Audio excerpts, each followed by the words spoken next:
Basically myth आहे. Okay. कसं आहे माहिती आहे का, इन्शुरन्स हे प्रत्येक लाईफ फेजमध्ये लागणारी गोष्ट आहे.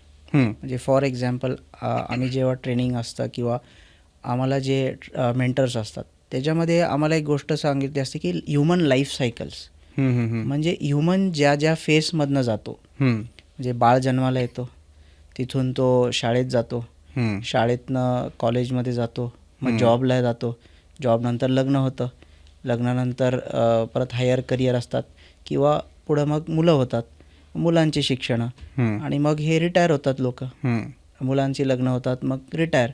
आणि ही सगळी जी फेस ह्युमन सायकल जे म्हणतो आपण ते बघितलं तर लहान बाळापासून ते म्हाताऱ्या होस्टपर्यंत इन्शुरन्सची प्रत्येकाला गरज असते. बरोबर. कसं, लहान मुलाला तो तर पॉलिसी नाही काढत, बट वडील त्याच्या शिक्षणासाठी, त्याच्या लग्नासाठी आत्तापासून इन्शुरन्समध्ये छोटी छोटी अमाऊंट का होईना इन्व्हेस्ट करू शकतात.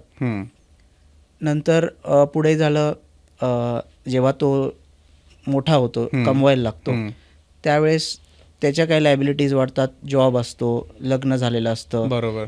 मग तो एखादा पुढं जाऊन मोठं करिअर घेतो किंवा एंटरप्रेनर होतो, त्याच्या लायबिलिटीज वाढतात.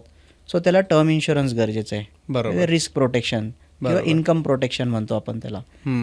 पुढं जाऊन मग रिटायरमेंटची फेज येते, त्यावेळेस पेन्शन.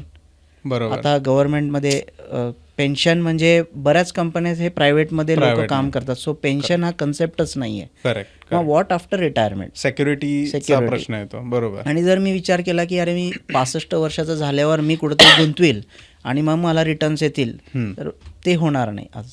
म्हणजे होईल, बट किती प्रमाणात तुम्हाला रिटर्न्स मिळतील त्याची गॅरंटी कोणी देऊ शकत